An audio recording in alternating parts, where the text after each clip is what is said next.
जय श्री कृष्ण। महाभारत काल की बात है। एक बार श्री कृष्ण और बलराम जी किसी जंगल से गुजर रहे थे। चलते चलते काफ़ी समय बीत गया और अब सूरज भी लगभग डूबने वाला था। आगे बढ़ना अब संभव नहीं था। इसलिए कृष्ण जी बोले, बलराम, हम ऐसा करते हैं कि अब सुबह होने तक यहीं ठहर जाते हैं। भोर होते ही हम अपने गंतव्य की ओर बढ़ चलेंगे। बलराम जी बोले, पर इस घने जंगल में हमें खतरा हो सकता है और यहाँ सोना उचित नहीं होगा। हमें जागकर ही रात बितानी होगी। अच्छा, हम ऐसा करते हैं कि पहले मैं सो जाता हूँ, तब तक तुम पहरा देना और फिर जैसे ही तुम्हें नींद आए तुम मुझे जगा देना, तब मैं पहरा दूंगा और तुम सो जाना। कृष्ण जी ने सुझाव दिया। बलराम जी तैयार हो गए। कुछ ही पलों में कृष्ण जी गहरी नींद में चले गए और तभी बलराम जी को एक भयानक आकृति अपनी ओर आती हुई दिखाई दी। वह एक राक्षस था।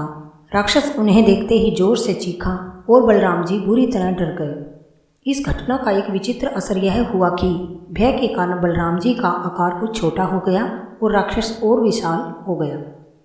उसके बाद राक्षस एक और बार चीखा और पुनः बलराम जी डर कर कांप उठे। अब बलराम जी और सिकुड़ गए और राक्षस पहले से और बड़ा हो गया।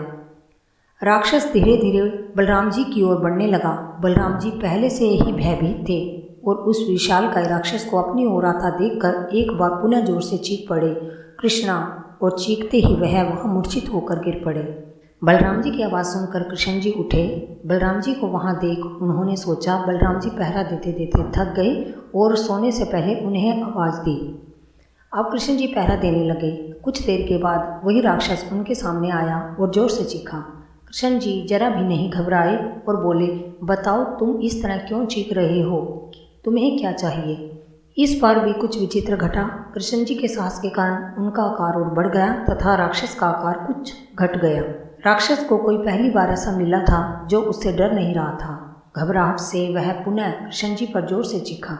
इस बार भी कृष्ण जी नहीं डरे और उनका आकार और बड़ा हो गया, जबकि राक्षस का आकार और छोटा हो गया।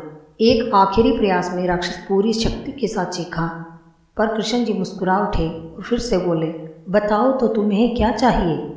फिर क्या था, राक्षस सिकुड़कर बिल्कुल छोटा हो गया और कृष्ण जी ने उन्हें हथेली पर रखकर अपनी धोती से बांध लिया। कुछ ही देर में सुबह हो गई। कृष्ण जी ने बलराम जी को उठाया और आगे बढ़ने के लिए कहा। वे धीरे धीरे आगे बढ़ने लगे। तभी बलराम उत्तेजित होते हुए बोले, पता है कल रात क्या हुआ था। एक भयानक राक्षस हमें मारने आया था। रुको रुको। बलराम को बीच में टोकते हुए कृष्ण जी ने अपनी धोती में बंधा राक्षस निकाला और बलराम जी को दिखाते हुए बोले, कहीं तुम इनकी बात तो नहीं कर रहे हो। हाँ, ये वही है, पर कल जब मैंने इसे देखा था तो यह बहुत बड़ा था। यह इतना छोटा कैसे हो गया। बलराम जी आश्चर्यचकित होते हुए बोले।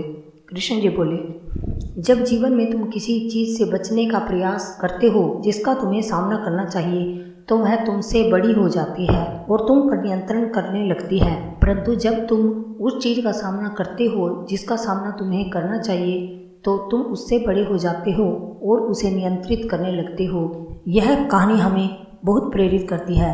व्यक्ति जीवन में अनेक प्रकार की समस्याओं को देखकर दिन प्रतिदिन घबरा जाता है और वह समस्याएं और विकराल रूप धारण कर लेती हैं। और जैसे ही मनुष्य साहस के साथ उन समस्याओं का उठकर मुकाबला करने के योग्य हो जाता है, वह समस्याएं और भी छोटी होने लगती हैं। धन्यवाद। जय श्री कृष्ण।